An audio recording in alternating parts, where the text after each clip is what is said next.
आपकी 5 यूनिट ख़त्म कर सकते हैं। लेकिन हमें लगता है नेटवर्क आप पढ़े हैं तो कहीं इंटरव्यू में आपसे पूछा जा सकता है कि वो फंक्शन जिसके कारण हम स्टेबिलिटी, मतलब कोई आदमी स्टेबल है कि नहीं है, कोई डिवाइस आपने बना दिया, मार्केट में उतार दिया आपने, तो ख़रीदने वाला ख़रीद के हम ले आए और पता चला कि आज ही के बाद ख़राब हो गई, तो वो डिवाइस क्या हो जाएगी, मार्केट से धीरे धीरे बाहर हो जाएगी।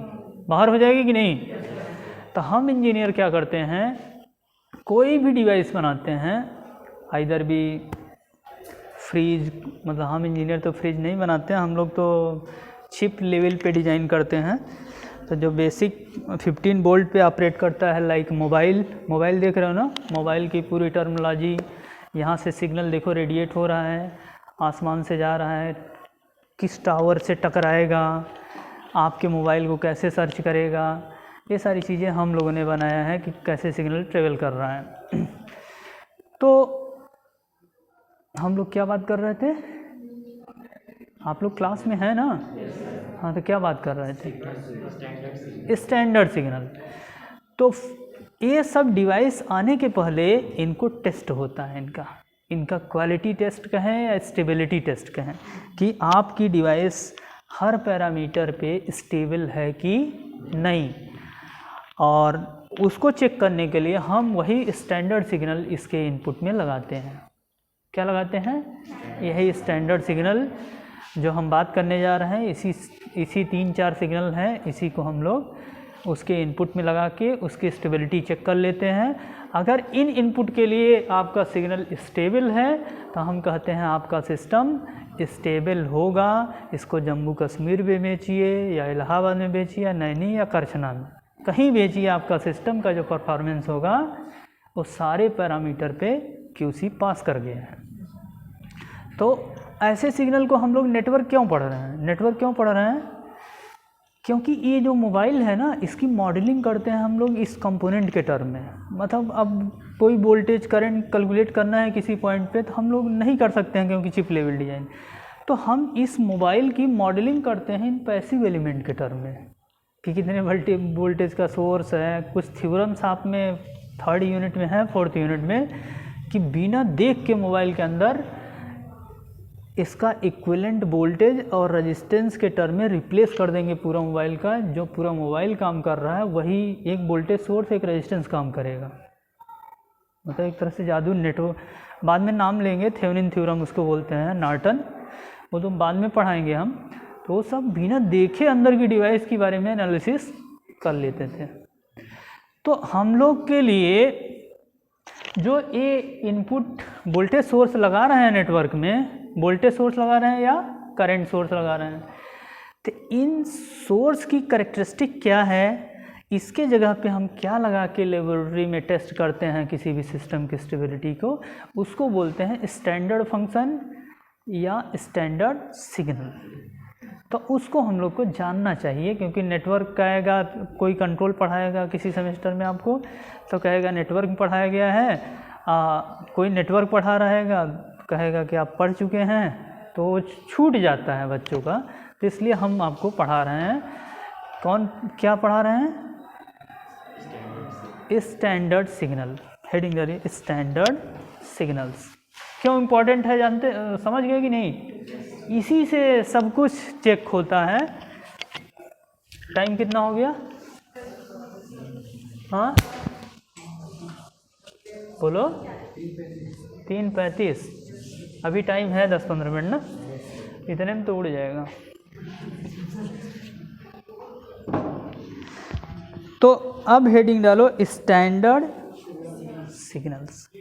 ये आपको हो सकता है कोई कहे कि आपके सिलेबस में नहीं है, ये बिल्कुल, लेकिन ज़रूरी है। अगर हम कुछ देखेंगे तो ज़रूर पूछ लेंगे, ठीक है? तो स्टैंडर्ड सिग्नल, स्टैंडर्ड नाम से ही लग रहा है ना, क्या स्टैंडर्ड सिग्नल। फर्स्ट इसमें नाम है, बहुत अच्छा नाम है, यूनिट माने बोलो एक ना, वो बदल नहीं जाता बेटा, कोई भी सब्जेक्ट पढ़ो यूनिट आएगा तो मतलब एक ही है। अगर डिजिटल पढ़ रहे होगे, बाइनरी बोलते होंगे 1 तो मतलब एक ही होता है ना। टर्नरी सिस्टम में 3 0 1 2, ऐसे में हेक्साडेसिमल में 16 0 2, सब मतलब कॉन्सेप्ट हर जगह वही है। यूनिट मतलब एक, यूनिट स्टेप सिग्नल, एक का नाम है यूनिट स्टेप सिग्नल या स्टेप सिग्नल, ठीक है। स्टेप क्या, सीढ़ी ही है ना। जैसे सीढ़ी पे आप हम लोग नीचे से ऊपर आए तो एक स्टेप 2 स्टेप, वही स्टेप। तो सीढ़ी की चढ़ते हो तो कभी बनावट देखे हो, अभी नीचे से ऊपर करते हो तो कभी नीचे देखे हो कि ध्यान से कि नहीं। तो उसी टाइप जो सिग्नल दिखता है उसको यूनिट स्टेप सिग्नल बोलते हैं। दिखता कैसे है थोड़ा सा देख लीजिए आप बस। ये टाइम एक्सिस है, ये इसका एम्पलीट्यूड, या एम्पलीट्यूड को हिंदी में क्या बोलते हैं, मैग्नीट्यूड को परिमाण। इसका परिमाण हर समय कांस्टेंट रहता है, चाहे ये आज देखोगे चाहे अनंत टाइम पे देखोगे, इसका परिमाण का होगा सेम रहेगा। अब सोचो ऐसे सिग्नल इनपुट में डाल देते हैं जिसको मतलब परिमाण सेम रहता है इनफाइनाइट टाइम तक, और उसी सिग्नल से हम टेस्ट करते हैं। तो इसको अंग्रेजी में बोलते हैं एम्पलीट्यूड। इस एक्सिस पे क्या है, एम्पलीट्यूड, एम्पलीट्यूड। ये टाइम है, क्या है, टाइम।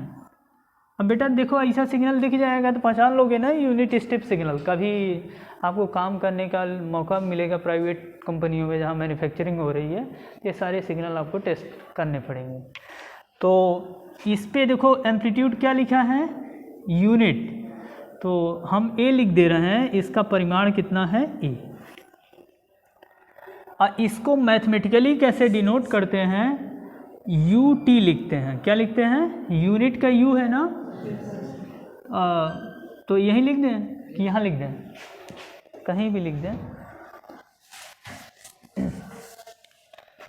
अब देखो इसमें थोड़ा सा समझना, इसमें कोई मैथमेटिक्स नहीं है। यू टी, इसको किससे रिप्रेजेंट कर, सिंबल क्या है, यू टी। थोड़ा डरवाने के लिए बना दिए हैं, डरना नहीं। इसका नाम क्या है, यू टी, यू टी, ठीक है। अब देखो यहाँ 0 टाइम है, यहाँ हो सकता है 1 सेकेंड हो, 2 सेकेंड हो, 3 सेकेंड, इधर बढ़ता जा रहा है ना।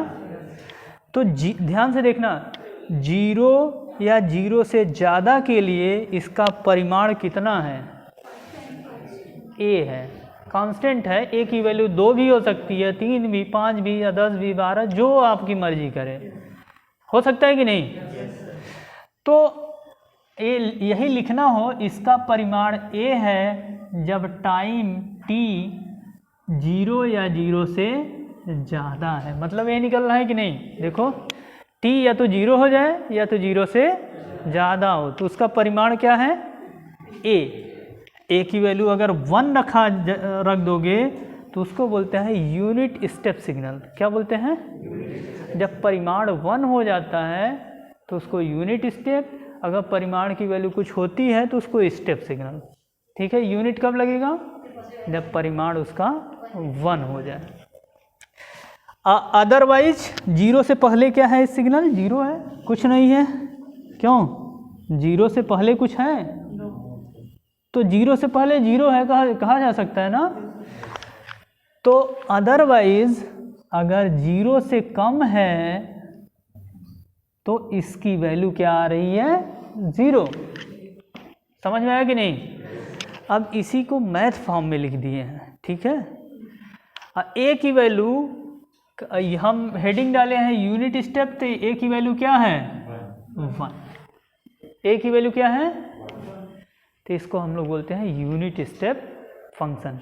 अच्छा, लाप्लास ओप्लास कभी जिक्र हुआ है आपकी क्लासों में फर्स्ट टाइम, नहीं, तो कोई ज़रूरत नहीं उसकी जिक्र करेंगे। इतना समझ आया कि नहीं आपको, मतलब मेरा सिर्फ इतना कहना है कि कभी अगर चार्ट बनाया रहे, कोई पहचानने के लिए दे दिए यूनिट स्टेप, तो आप पहचान तो पाएँ, तो पहचान लोगे यूनिट स्टेप सिग्नल।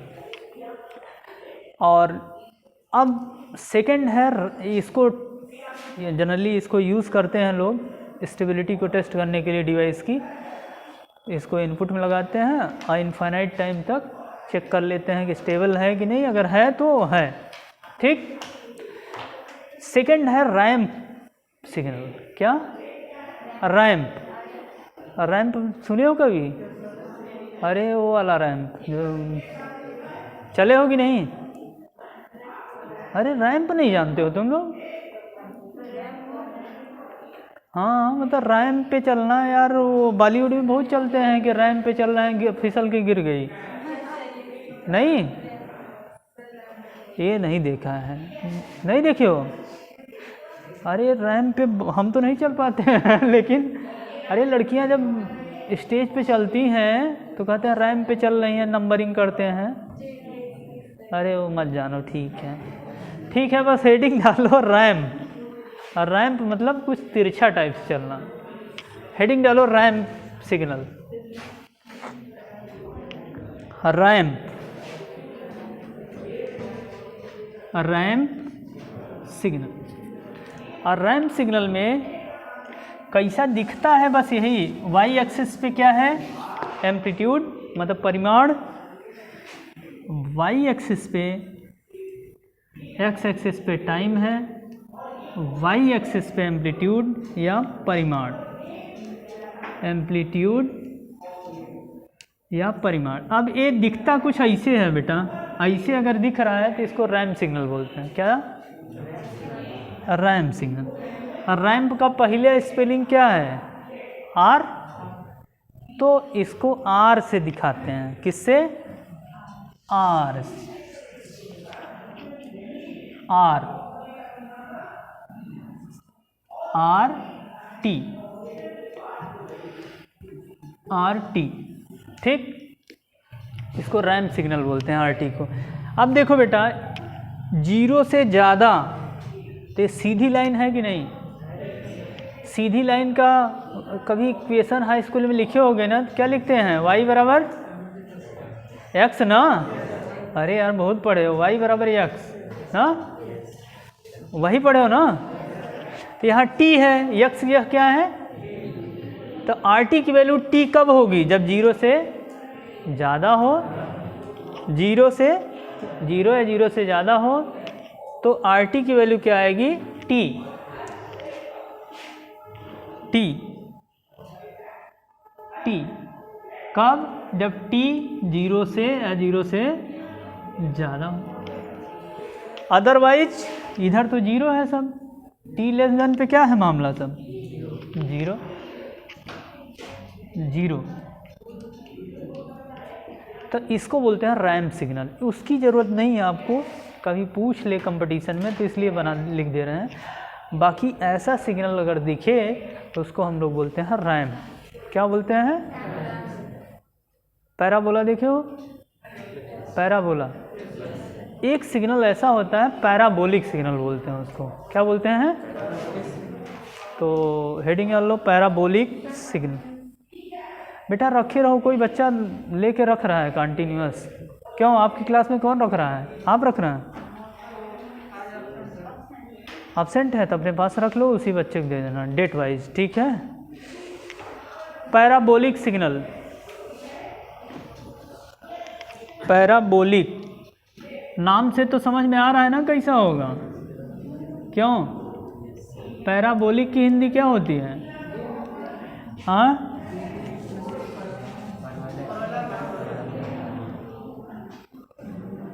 ऐसे ही कुछ होता है ना, बस काम बन गया। पैराबोला का पहला स्पेलिंग क्या है? पी। तो इसको किससे दिखाएंगे? पी से।